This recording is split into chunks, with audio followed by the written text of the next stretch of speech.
They said dreams were free, but in Amina's world, even dreams had a price. Amina was only 8, a small girl with a bright eyes that held big dreams. She wanted to fly, not just with her arms, but with her life.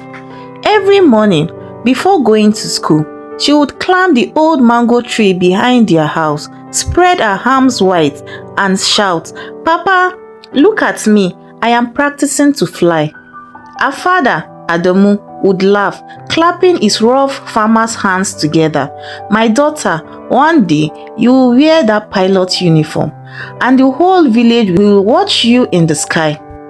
They were poor, yes, but happy. Their little mud house was filled with laughter, the smell of bean cake, and Amina's innocent songs. Her mother Ladi sold kose by the roadside. Her father rode his squeaky old bicycle to the farm every morning, and even though they struggled, they made sure Amina went to school barefoot, with her bag made from old rice sacks. She was brilliant, always top of her class, always curious, always smiling. Her teachers adored her. Whenever she raised her hands to answer a question, the whole class would whisper, "Here she goes again, Amina the pilot." And she would grin proudly, because to her, being called a pilot was bigger than being called a princess. But life has a way of testing even the brightest lights. One cold raining evening, her father came home coughing badly. His body trembled, his eyes looked tired. At first, they thought it was just malaria, but days turned into weeks. His cough deepened, his skin grew pale. He could no longer go to the farm.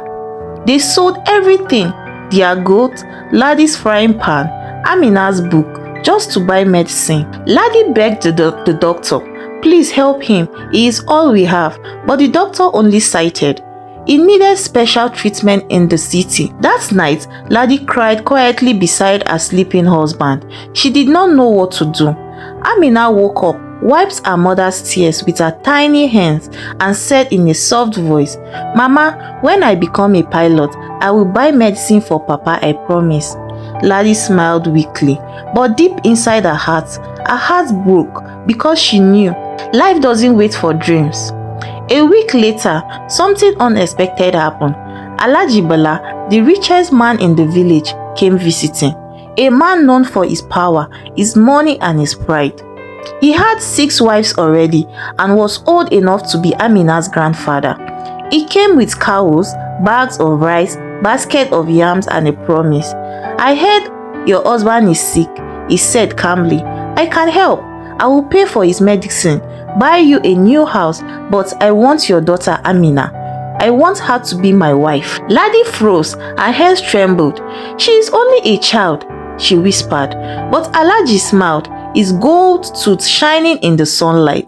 "She will grow. My wives will train her. Let me take care of her now." That night, the house was filled with shouting.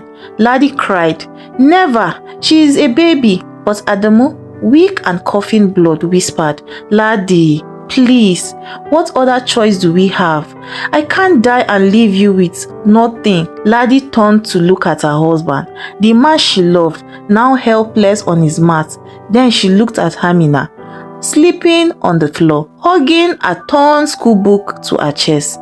Her tears flowed like a river. She nodded slowly. "Okay." The wedding came quickly. Too quickly.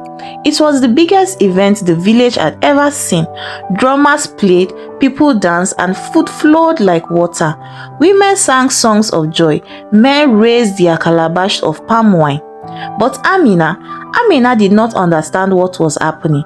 They dressed her in a golden wrapper that dragged on the floor. Her small hands were covered in bangles. She thought it was her birthday. Everyone kept saying, "Smile," so she smiled. Her teacher stood at the back of the crowd, tears filling her eyes. She whispered under her breath, "That's not a bride, that's a dream being buried alive." As the wedding ended and the moon rose, something strange happened. Amina disappeared. No one saw her leave. The drummer stopped. The wife screamed, "She is gone. The small bride is missing." Hours later, one of the guards found her barefoot, standing quietly at the old airstrip outside the village. She was staring at the sky. holding a paper plane she made from her school book. When they brought her back, she said softly, "I just wanted to see where the pilots fly from." Alhaji Bala was furious. He shouted at her, "You will learn respect in this house." He ordered the guards to lock her in a small hut near the village. That night, a heavy storm came. The rain poured like never before. Lightning struck, thunder roared. By morning, the river had overflown and the small hut had collapsed. Amina was gone. For days, villagers searched. They found her small slippers by the river bank, but her body was nowhere to be found.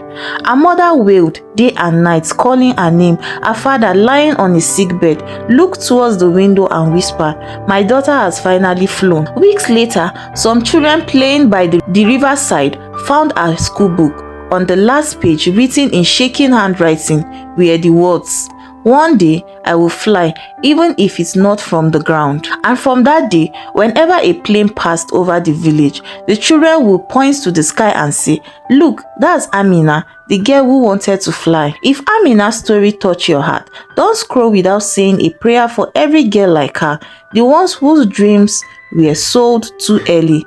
Subscribe to this page for more real stories that open eyes and remind us that sometimes the smallest voices carries the biggest dreams.